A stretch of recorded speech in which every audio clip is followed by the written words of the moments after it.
Welcome to the Brand New Me podcast. I'm Frances. And I'm Pam. And we are two women passionate about helping others thrive in life, not just survive. In each episode, we're going to find creative ways to offer hope for your future through our own life experiences. So join us every week as we learn together that we really can be a brand new me.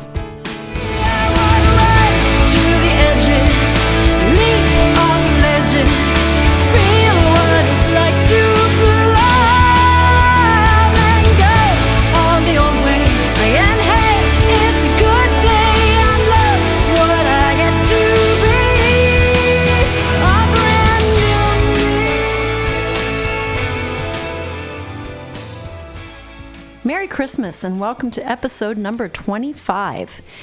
We have a very special treat today. Back in October, we interviewed Carol Kent, international speaker and author.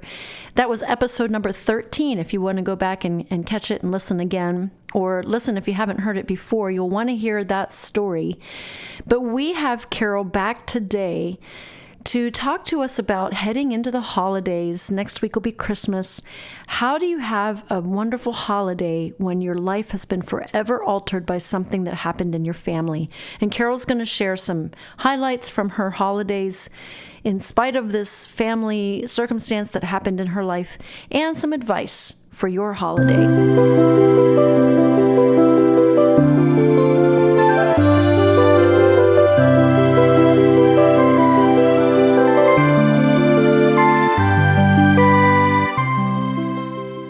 Well, Frances, for anybody who did not hear the first podcast, I'll just share that our only son, a graduate of the U.S. Naval Academy, was a joy to raise. He met and married a previously married woman who had two little girls. After multiple allegations of abuse involving the biological father, it appeared that this man was going to get unsupervised visitation with these little girls.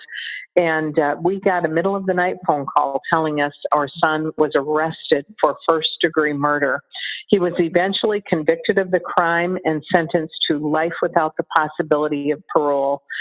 So I have known what it's like to go through holidays with a grieving heart. And I think the first one is always the toughest. I think one of the things that I was never aware of before is that I used to walk into a mall and I would hear Christmas carols, Christmas music everywhere. And I would always be so excited and happy because I love Christmas music. And all of a sudden, those songs that previously had brought me so much peace and so much closeness to the Lord were a reminder that I would not be with my child, that he would be in a jail. He would be awaiting trial for first-degree murder. So it was almost as if the more merry the song, the more sad my heart was, because it was such a stark contrast with what my real life was becoming with the loss of my son at home for the holidays. And so that was a huge awareness to me. Then I remember being outside walking with my husband. On our at-home days, we try to walk together 3 or 4 miles a day. And I remember seeing a house that had a whole lot of cars around it at Christmas time. And as I looked over at the big front window, I could see this huge family at a gigantic dining room table with all of the turkey and trimmings on it. And in that moment, I felt terrible jealousy. It was like everything they're experiencing, the family coming home, the happiness of making your favorite meals for those you love, was something that I was never going to share again with my son the way I would like to share it. And once again, there was this sadness that came over me.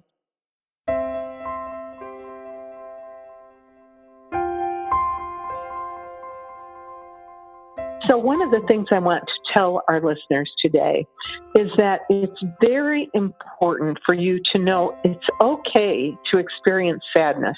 Don't feel like you have to put on a plastic smile and pretend everything is okay. Allow yourself to grieve your losses. because some things will never be the same when you are living in your new kind of normal. And that's okay. God will bring you new experiences, but don't feel guilty because you're experiencing sadness. I mean, to this day, even though it has now been 18 years since Jason's arrest, I have days when I can have a good long cry. And that's okay. It's very cleansing. And I don't think God ever means for us to bottle up our emotions and pretend everything is just so happy and all is right with the world when we're in agony. And then I would discover, I would walk by a closet and I would see one of his naval uniforms. And I remember the year of his arrest, Christmas was coming up, and I saw one of his shirts that my secretary at that time had hung up.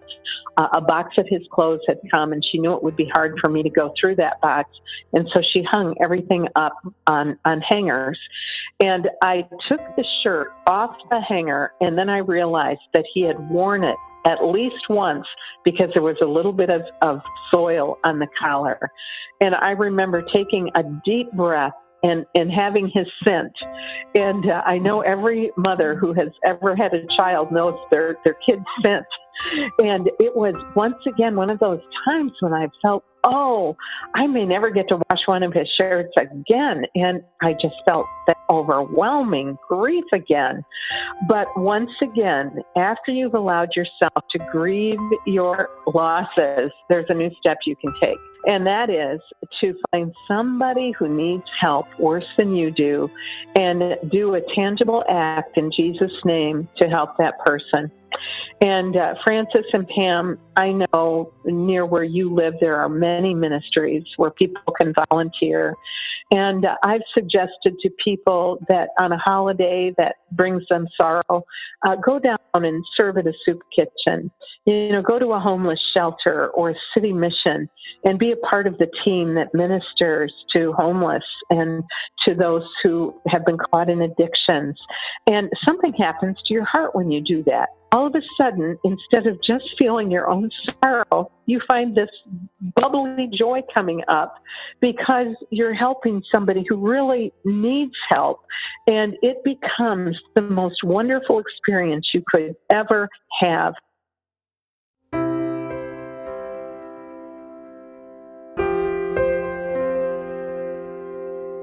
Sometimes sorrow and joy are mixed together, and God uses those in such a powerful way in our lives.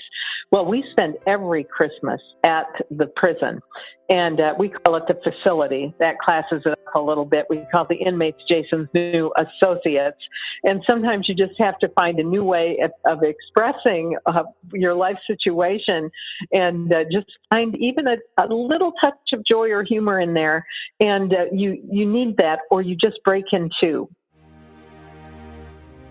I want to tell people, don't feel guilty about finding the joy when you're in the middle of a hard place. One particular Christmas when we were getting our food out of the vending machines and from the food window, I think we had a cheeseburger, and I think Jason had ordered a chicken sandwich, and there's not much to choose from. So you're not exactly celebrating the feasting that we normally would do during a holiday.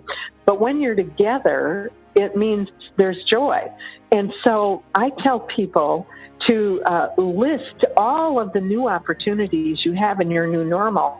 And one of mine for Christmas Day is that I can eat with my son. It might not be a feast, but it certainly is something special. And on this particular Christmas afternoon, I walked into the ladies' room in the visitation area, and I was in one of the stalls, and then I heard someone else walk in, and she was sobbing. She was cussing. She was hyperventilating. I heard her say, "I hate this place. I hate these people. I think I'm having a nervous breakdown." Now, the usual me would have walked out. I would have quoted my 5 best verses on suffering. I would have prayed over her, and I would have said, "You'll be fine." But the new broken me was weeping before I ever left the stall. That day, I put my arm around a woman I had never met before, and for several moments, the two of us just cried together, not even knowing each other's first names. And finally, I spoke up. I said, "I know this pain. my voice here. I'm so sorry about what's happened to your family. And I remember not quoting my Bible verses, not saying a prayer that day. All I did was cry with a stranger, and that would later earn me the right to share my faith with her. So one of my greatest Christmas gifts at Hardy Correctional Institution on a Christmas day was learning that many people just need my presence, not my sermonette. They need me to know that I care before I start giving them all kinds of advice. And until I do that, they aren't going to listen to me anyway. And that has been a lesson that has been the most important I could ever have learned, because I'm so quick to come in with a verbal solution to everybody's problem or to help them make the next right choice. And sometimes you just need to wait with people, especially when they're hurting, because they really can't hear you. They just need to know that you're there. So when I think of special Christmases, that was not only a precious day of being with my son, but it was a day when God gave me a great gift of learning how to show compassion, not just talk about compassion. That's good. Thank you, Carol. It's been great to have you back, and we wish you a Merry Christmas. Yeah, Merry Christmas. And Merry Christmas to you.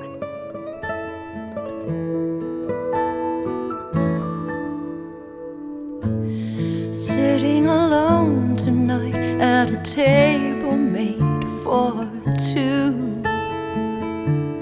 Plenty to share, only shadows to talk to. What does a lonely soul have to do to be unlonely at the busiest time of the year? God with us is you with me. His hands and feet are in my reach. I know He cares when you are there. God with us,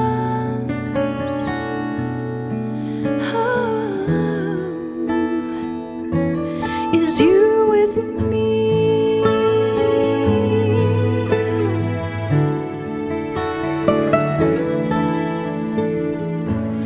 What could a baby born in a manger know of me? 2,000 years ago is a long time away. I need more than a story. Wonderful Counselor, mighty God, can you hear me? Is there anyone here loving me? God with us is you with me. His hands and feet are in my reach. I know He cares when you are there. God with us is you with me. Jesus came down to earth to live with us and touch us. He came down. His love carries on when we give our love to each other. Oh, God with us is you with me. His hands and feet are in my reach. I know He cares when you